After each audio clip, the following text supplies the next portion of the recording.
بسم اللہ الرحمن الرحیم۔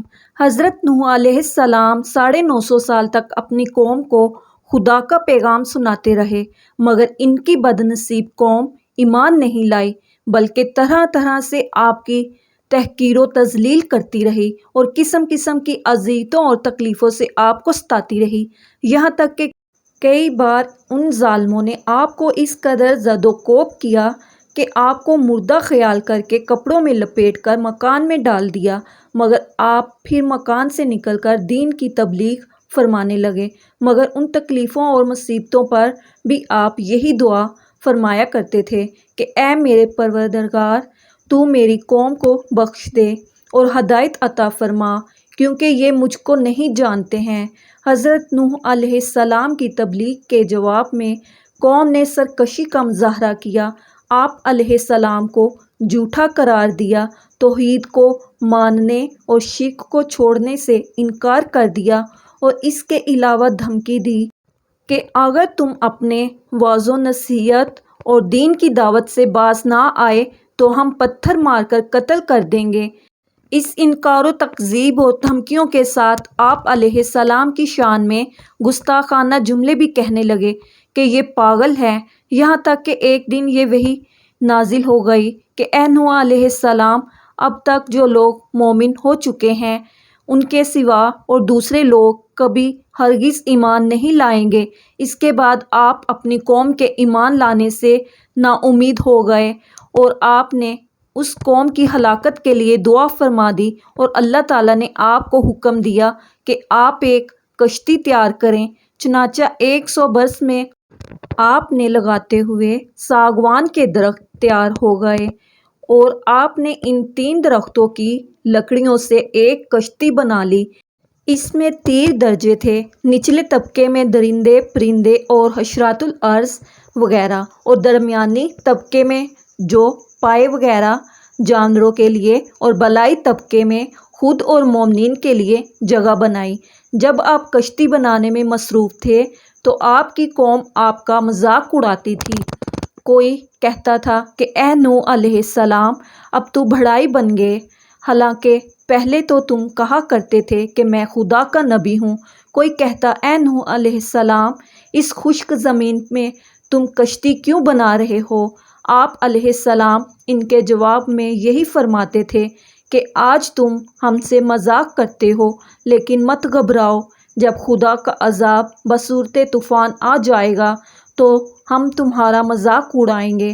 ان کی قوم پر عذاب نازل ہونے اور ان کی ہلاکت کا وقت آ گیا۔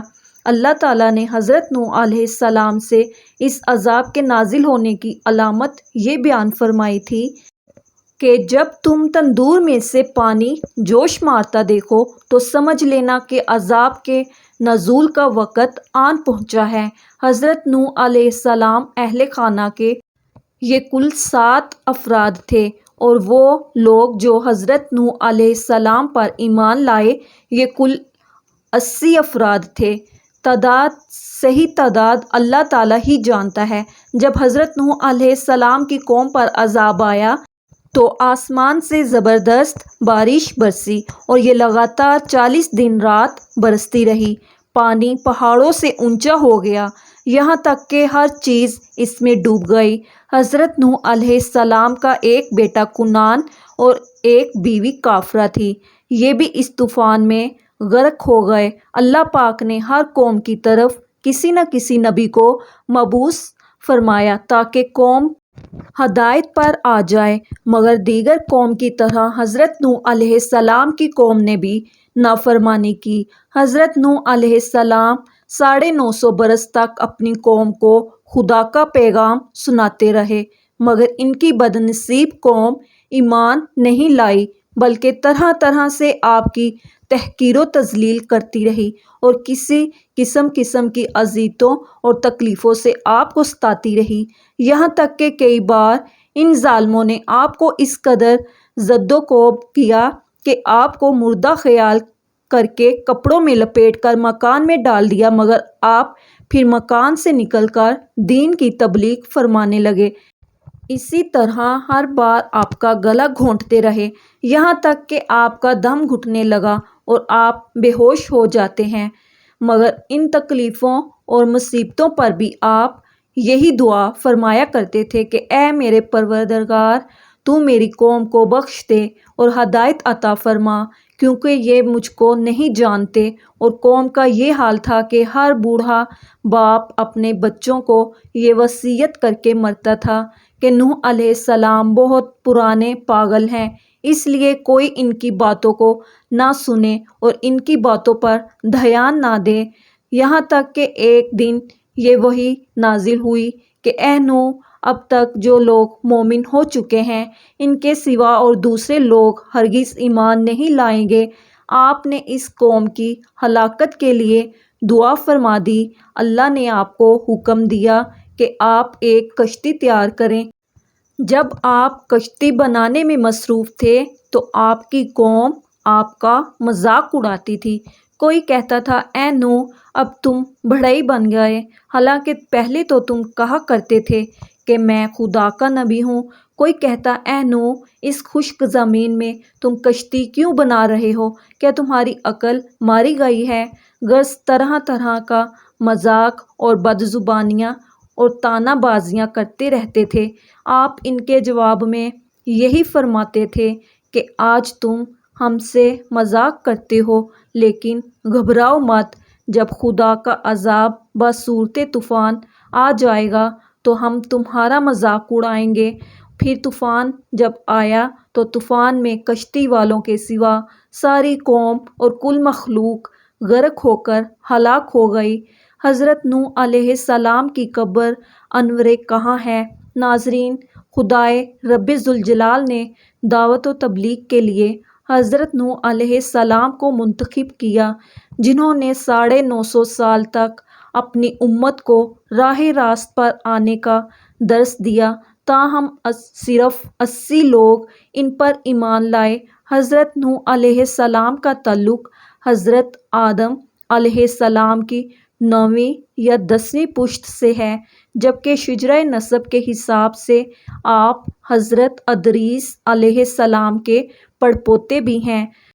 محققین کا کہنا ہے کہ حضرت نوح علیہ السلام نے عراق کے شہر رافدین میں تبلیغ کی، کیونکہ اس علاقے میں آپ علیہ السلام کی موجودگی کے آثار ملتے ہیں، جبکہ اس شہر کی تاریخ میں جس اصلاح پسند شخص کا ذکر ہے، ان کے احوال حضرت نوح علیہ السلام سے ملتے ہیں۔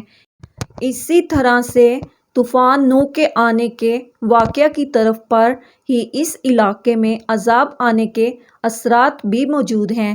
اسی بنیاد پر مورخین نے رافدین کو حضرت نوح علیہ السلام کا مسکن قرار دیا۔ آپ علیہ السلام تقریباً 7000 سال پہلے عراق میں مبعوث ہوئے تھے۔ حضرت شاس کے بعد نوح علیہ السلام نے اپنی قوم کو سمجھانے کی بہت کوشش کی اور عرصہ دراز تک دعوت حق دیتے رہے، لیکن آپ کی قوم ایمان نہ لائی۔ انہوں نے اپنے ہاتھوں سے بنائے بتوں کی عبادت نہ چھوڑی اور اللہ تعالیٰ کی طرف نہ لوٹے۔ حضرت نوح علیہ السلام نے قوم کی ان مشرکانہ کاموں پر ایسا صبر کیا کہ ان جیسا کسی نے صبر نہیں کیا، اور 950 سال تک قوم کو تبلیغ کی، لیکن اس کے باوجود بھی قوم نہ مانی اور حق کا انکار کرتی رہی۔ ناظرین، جب حضرت نوح علیہ السلام کی قوم کے افراد نے اپنی زبان سے عذاب کو مانگنا شروع کیا تو آپ علیہ السلام نے اللہ سے دعا کی کہ اے الہی، روئے زمین پر کسی ایک کافر کو نہ چھوڑ۔ یہ دعا قبول ہوئی اور اللہ تعالیٰ نے آپ علیہ السلام کو اپنی نگرانی میں ایک کشتی بنانے کا حکم دیا۔ قوم نے جب آپ کو اس نئے مشغلے میں دیکھا تو انہیں ایک شغل مل گیا۔ لوگ نوح علیہ السلام کا مذاق اڑانے لگے، کہنے لگے اے نوح، یہ کیا ہو رہا ہے؟ تم بڑھئی کب سے بن گئے؟ اے نوح، یہ کشتی کہاں چلے گی؟ تیرا ہر کام عجیب ہے۔ کیا یہ کشتی ریت پر چلے گی یا پہاڑ پر چڑھے گی؟ حضرت نوح علیہ السلام یہ سب کچھ سنتے اور صبر کرتے ہیں۔ پھر ایک دن اللہ کا وعدہ آن پہنچا تو آسمان سے لگاتار بارش برسنے لگی، یہاں تک کہ آسمان چھنی بن گیا جو رہے پانی کو روک نہیں سکتی۔ پھر زمین سے پانی پھوٹ پڑا اور بہہ نکلا، یہاں تک کہ اس نے لوگوں کو ہر طرف سے گھیرے میں لے لیا۔ اللہ نے حضرت نوح علیہ السلام کی طرف وحی فرمائی، اپنے ساتھ ہر اس کو لے لو جو تیری قوم اور خاندان سے تیرے ساتھ ایمان لایا۔ پھر اللہ نے نوح علیہ السلام کی طرف وحی کی کہ اپنے ساتھ ہر جانور اور پرندے کا جوڑا لے لیں، یعنی نر مادہ، اس لیے کہ طوفان عام ہوگا، اس سے نہ کوئی انسان بچ سکے گا اور نہ ہی کوئی جانور۔ حضرت نوح علیہ السلام نے اسی طرح سے ہی کیا۔ آپ کے ہمراہ کشتی میں ہر وہ شخص تھا جو قوم سے آپ پر ایمان لایا تھا، اس کے علاوہ ہر قسم کے جانور اور پرندے کا جوڑا بھی تھا۔ کشتی ان کے ہمراہ لے کر پہاڑ جیسی موج میں لے کر چل پڑی۔ قوم کے نافرمان ہر اونچی جگہ اور ہر ٹیلے پر اللہ کے عذاب سے بچنے کی خاطر چڑھے، لیکن انہیں کوئی پناہ نہ ملی اور وہ غرق ہو گئے۔ حضرت نوح علیہ السلام کا ایک بیٹا بھی نافرمانوں میں شامل تھا۔ حضرت نوح علیہ السلام نے اپنے بیٹے کو طوفان میں گھرے ہوئے دیکھا تو فرمایا، میرے بیٹے ہمارے ساتھ سوار ہو جاؤ اور کافروں کے ساتھ نہ رہو، مگر وہ نہ مانا اور پہاڑ پر چڑھ گیا، مگر پانی کی ایک موج نے اسے لپیٹ میں لے لیا اور وہ غرق ہو گیا۔ حضرت نوح علیہ السلام اپنے بیٹے کے بارے میں غمگین ہوئے، آخر وہ ان کا بیٹا تھا۔ نوح علیہ السلام نے چاہا کہ ان کا بیٹا قیامت کے دن جہنم کی آگ سے بچ جائے، تو انہوں نے ارادہ کیا کہ اللہ کے حضور اپنے بیٹے کی سفارش کریں۔ لہٰذا آپ نے اپنے رب کو پکارا اور کہا کہ میرا بیٹا میرے خاندان سے ہے، تیرا وعدہ برحق ہے اور تو سب حاکموں سے بڑھ کر حاکم ہے، لیکن اللہ خاندانوں کی طرف نہیں دیکھتا بلکہ اعمال کی طرف دیکھتا ہے۔ اللہ مشرکوں کے بارے میں سفارش قبول نہیں کرتا۔ مشرک کسی بھی نبی کا خاندان نہیں ہوتا، اگرچہ وہ اس کا بیٹا ہی کیوں نہ ہو۔ ناظرین، اللہ تعالیٰ نے حضرت نوح علیہ السلام کو اس بات پر تنبیہ کی اور فرمایا، اے نوح، وہ تیرے خاندان میں سے نہیں اور اس کا عمل نیک نہیں۔ مجھ سے سوال نہ کرنا جس کا تجھے علم نہیں، میں تجھے نصیحت کرتا ہوں کہ کہیں تم ناواقف نہ رہ جانا۔ اس وحی کے بعد حضرت نوح علیہ السلام محتاط ہو گئے اور اللہ سے توبہ کی اور عرض کیا، میرے رب، میں تیرے حضور پناہ چاہتا ہوں کہ میں تجھ سے وہ کچھ مانگوں جس کا مجھے علم نہیں۔ اگر تو نے مجھے نہ بخشا اور مجھ پر رحم نہ کیا تو میں خسارہ پانے والوں میں سے ہو جاؤں گا۔ پھر جب وہ کچھ ہو گیا جس کا اللہ تعالیٰ نے ارادہ فرمایا تھا، یعنی کافر طوفان میں غرق ہو گئے، تو آسمان سے پانی برسنا بند ہو گیا اور زمین سے بھی پانی ابلنا بند ہو گیا، تو کشتی جودی پہاڑ پر ٹھہر گئی۔ پھر حضرت نوح علیہ السلام اللہ تعالیٰ کے حکم سے زمین پر اترے اور خشکی پر سلامتی کے ساتھ چلنے لگے۔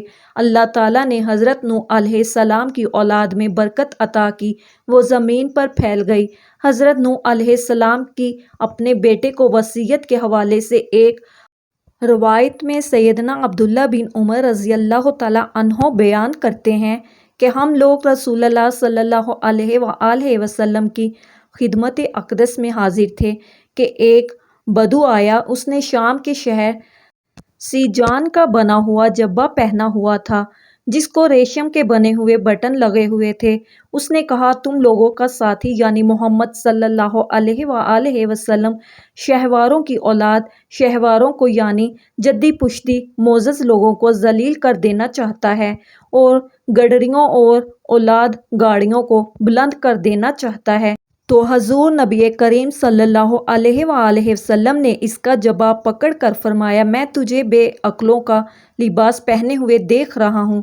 پھر آپ صلی اللہ علیہ وآلہ وسلم نے فرمایا، جب نوح علیہ السلام کی وفات کا وقت آیا تو انہوں نے اپنے بیٹے سے فرمایا، میں تجھ کو وصیت کرتا ہوں، دو چیزوں کا حکم دیتا ہوں اور دو چیزوں سے روکتا ہوں، میں تجھے لا الہ الا اللہ کے ذکر کرنے کا حکم دیتا ہوں، کیونکہ اگر ساتوں آسمان اور ساتوں زمین ایک پلڑے میں رکھ دی جائیں اور لا الہ الا اللہ کو دوسرے پلڑے میں رکھ دیا جائے تو لا الہ الا اللہ حاوی اور بھاری ہو جائے گا۔ اگر ساتوں آسمان اور ساتوں زمینیں ایک بند حلقہ بن جائیں تو لا الہ الا اللہ انہیں جدا جدا کرے گا۔ اور میں تجھے سبحان اللہ و بحمدہ پڑھنے کا حکم دیتا ہوں، کیونکہ یہ ہر مخلوق کی تسبیح ہے اور اسی کی برکت سے ہر مخلوق کو رزق ملتا ہے۔ اور میں تجھے شرک اور تکبر سے منع کرتا ہوں۔ میں نے عرض کیا، اللہ کے رسول صلی اللہ علیہ وآلہ وسلم، اس شرک سے تو ہم واقف ہیں، لیکن تکبر کا کیا مطلب ہے؟ کیا یہ تکبر ہے کہ کسی کے جوتے اچھے ہوں، جس کے تسمے خوبصورت ہوں؟ آپ صلی اللہ علیہ وآلہ وسلم نے فرمایا، نہیں۔ میں نے کہا، کیا یہ تکبر ہے کہ کسی کے پاس حلہ یعنی چادروں کا جوڑا ہو اور وہ اسے پہن لے؟ آپ صلی اللہ علیہ وآلہ وسلم نے فرمایا، نہیں۔ میں نے کہا کہ کسی کے پاس سواری کے لیے جانور ہو؟ فرمایا، نہیں۔ میں نے کہا، یہ ہے کہ کسی کے دوست ہوں اور جو اس کے پاس بیٹھتے ہوں؟ آپ صلی اللہ علیہ وآلہ وسلم نے فرمایا، نہیں۔ میں نے عرض کیا، یا رسول اللہ صلی اللہ علیہ وآلہ وسلم، پھر تکبر کیا ہے؟ تو آپ صلی اللہ علیہ وآلہ وسلم نے فرمایا، حق کا انکار کرنا، لوگوں کو حقیر جاننا۔ اسے مسند احمد میں روایت کیا گیا ہے، جب حضرت نوح علیہ السلام کی کشتی میں سوار ہوئے تو اس وقت ان کی عمر 600 سال تھی۔ قرآن مجید کے الفاظ کے سیاق سے پتہ چلتا ہے کہ حضرت نوح علیہ السلام نبی بننے کے بعد اور طوفان آنے سے پہلے تک اپنی قوم میں 950 سال ٹھہرے۔ پس طوفان کے آنے کے بعد کتنی مدت زندہ رہے، اس کا علم تو اللہ تعالیٰ کو ہی ہے۔ کچھ تاریخی روایات کے مطابق حضرت نوح علیہ السلام کی قبر مسجد الحرام میں ہے، جبکہ ایک دوسرے گھروں کے مطابق حضرت نوح علیہ السلام کا مزار مبارک لبنان میں واقع ہے۔ اللہ پاک ہمیں بہتر عمل کرنے کی توفیق عطا فرمائے۔